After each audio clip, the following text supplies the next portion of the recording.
Let's imagine like we're almost buried 6 feet deep under all our false identities. So like I was sharing earlier, we're buried under the identity we have on social media.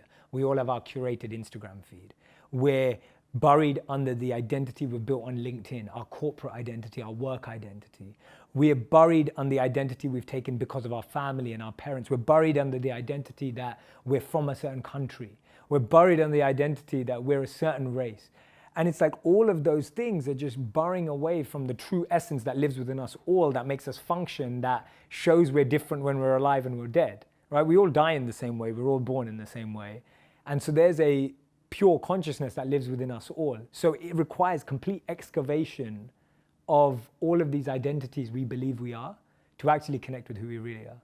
And that requires self-purification, self-growth, constant digging, constant reflection, constant refinement.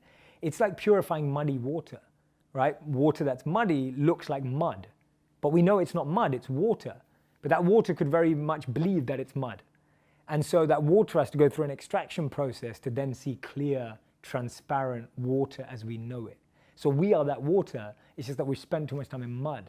So our mind also feels unclear. Another example or analogy that I love is that of a mirror. If you walk into an attic and you see a mirror that you haven't seen or a basement, it's covered in dust. You look at yourself, you can't even see yourself. You start wiping it, all the dust comes in your face and you can't see yourself even more. But then through that process, you now start seeing your reflection. That's our relationship with our consciousness. It's been covered over for time. And because of that, we can't really see who we are. So it's a cleaning process. It's a purificatory process. Like we were talking about school. You had to study 10 subjects or whatever it was. When you narrowed down your one subject that you love and you're doing, even what you two are doing right now, you're doing what you love every day or you're passionate about it, you feel happy.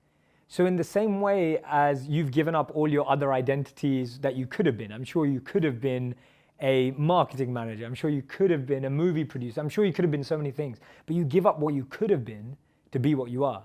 And that's the same principle of finding our real consciousness, is cutting away from as many identities, as many names, as many titles, as many material positions that we've begun to think are us. Like when people are asked, what do you do or who are you? They say their job title. Like people will say, I'm a host, I'm a filmmaker, I'm a bank manager, I'm a nurse, I'm a doctor. It's like, that's not what you really are. Like you're not there for even 24 hours of the day. So who are you? And they'll be like, oh, I'm a mom, I'm a dad. And I'll be like, okay, but you're more than that too. What are you? And they'll be like, oh, I'm a British person, I'm an American person, I'm a South American person, I'm an Australian person. Okay, but you're more than that too. And that's the digging process that takes a while.